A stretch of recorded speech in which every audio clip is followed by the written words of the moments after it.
What if I told you that your gut could still be inflamed and out of balance even months after your C. difficile infection has ended? If you've been wondering why you're still not back to normal after a C. diff infection, then this video is going to help clear some things up. In this video, you'll learn why C. difficile symptoms can drag on for weeks or even months. Why do some people recover fast and others don't? How to speed up healing with natural gut support. What slows down recovery and how you can avoid it. And lastly, the number one thing people will miss that keeps them from fully healing. Hi, my name is Michelle Moore. I am a microbiologist. I'm not a doctor. This information is meant to be educational in nature and not medical advice. If you do need medical advice, be sure you talk to your doctor. If you're a few weeks or even months after your C. difficile infection and you still have gut symptoms, you're not alone. This is actually quite common for a lot of people, and I'm going to share a few key reasons why this happens. The first reason is C. difficile toxins. While antibiotics might kill off the C. difficile bacteria, they won't do anything to actually repair the damage in the gut from those toxins. So antibiotics, they cannot repair gut inflammation. They can't repair damage to the lining of the intestine. They can't repair that damage from the toxins. And they can even cause the C. difficile to release more toxins when they die. Most strains of C. difficile do produce a toxin A or a toxin B. And these toxins are like little bombs that go off inside your gut, so they damage the gut lining. And just because the infection or the bacteria are gone doesn't mean that the lining has had a proper chance to heal. And it's just like having a scraped knee. If you scrape the skin off your knee, it's going to take it some time to get healed. C. diff toxins don't just make you sick, they inflame and irritate and damage the lining of your intestine. Your immune system is also located at that junction, so it really destroys a lot of your immune defense.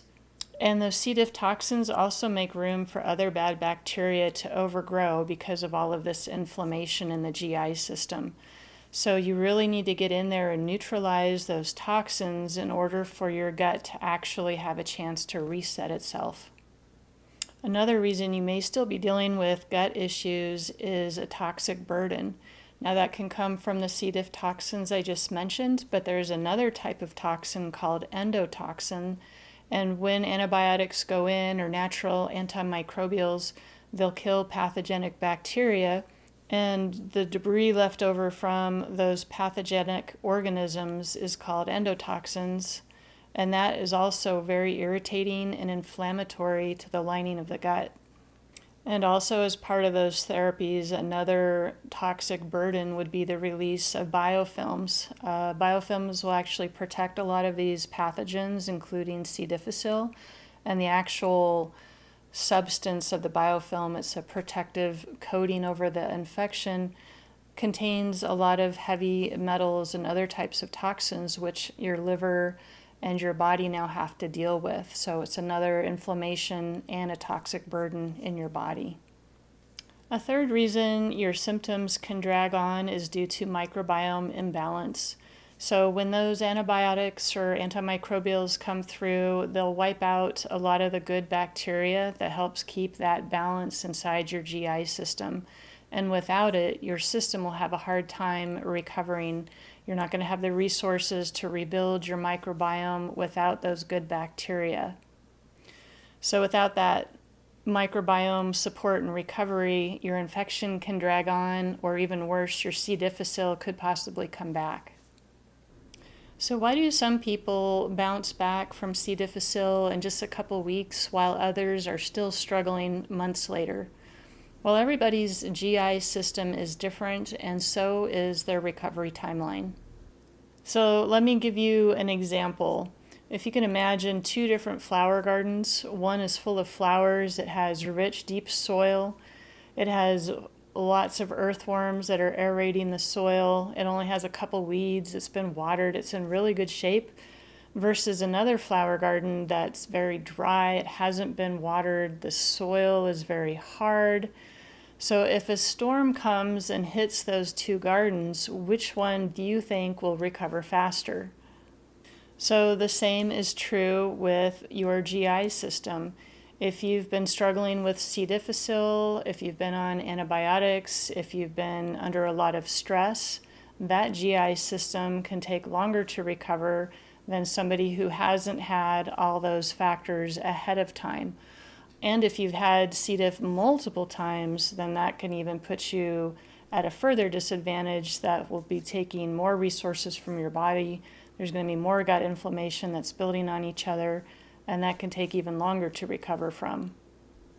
And there can be other factors involved as well. Older folks will tend to have a slower recovery time than somebody who's younger. Also, because older folks will have a lowered immune system response as well. That can be a factor.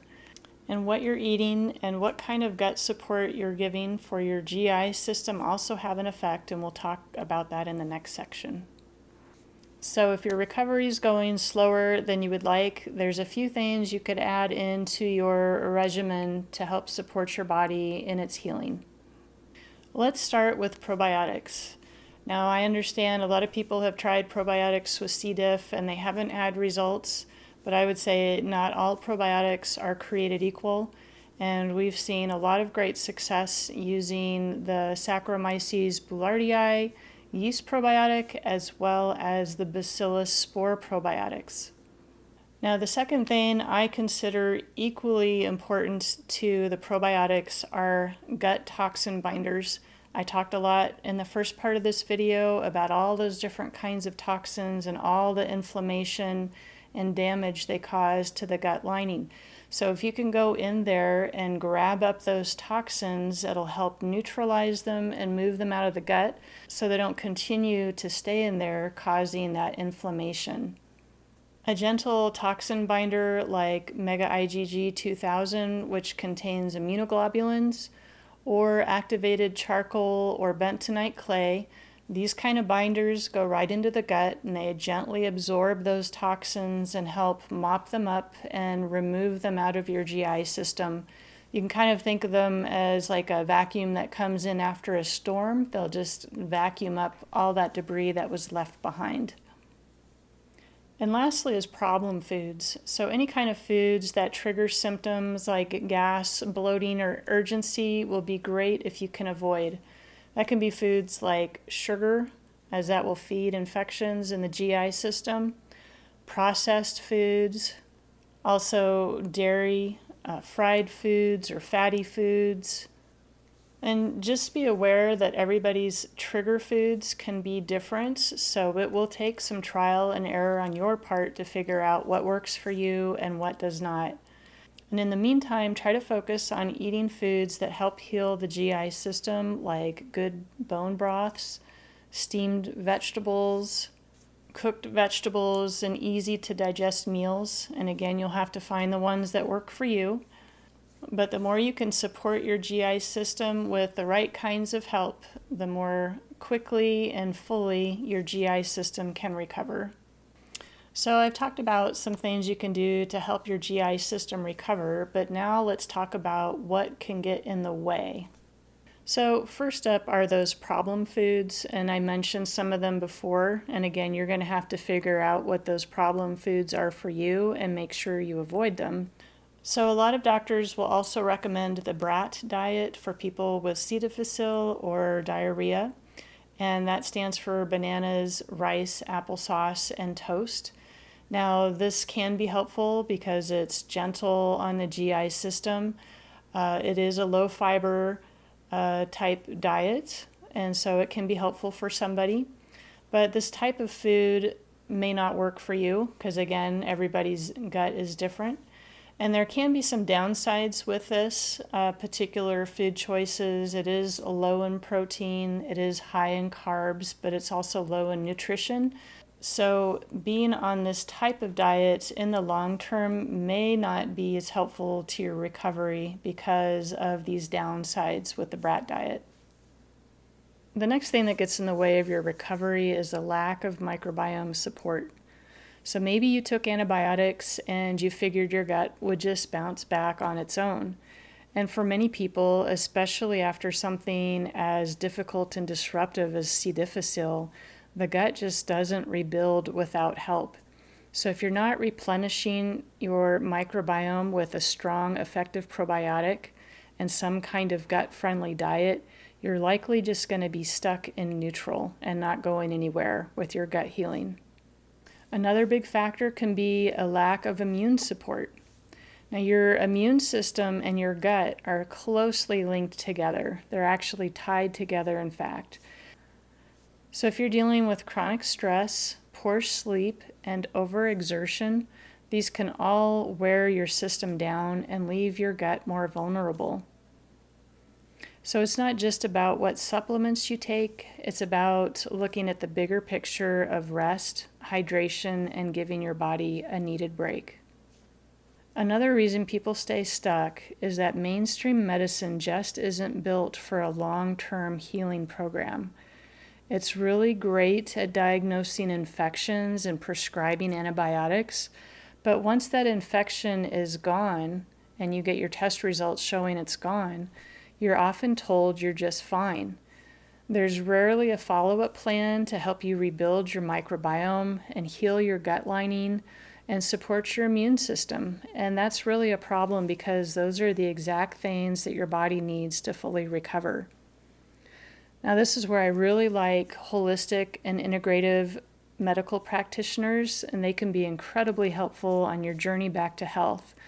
They're more likely to look at the big picture. They're going to look at your diet, your stress level, your immune system function, the health of your microbiome, and they'll create an overall plan that will support your true healing and not just symptom control. And lastly, many people unintentionally ignore the early signs that things aren't right. They may have low energy, weird bowel changes, or new food reactions. And if you're seeing those things, your body may be waving a red flag. The bottom line is that healing takes teamwork. When your gut, your diet, lifestyle, and support are all aligned, recovery will tend to move a lot faster. There's one key thing about C. difficile that most people don't know and most doctors won't tell them. C. diff has a knack for coming back over and over and over again. So not only can recovery from the infection be slow, but after you recovered, the infection can come back. So in this video, I'll show you what causes recurring C. difficile and what you can do to stop it.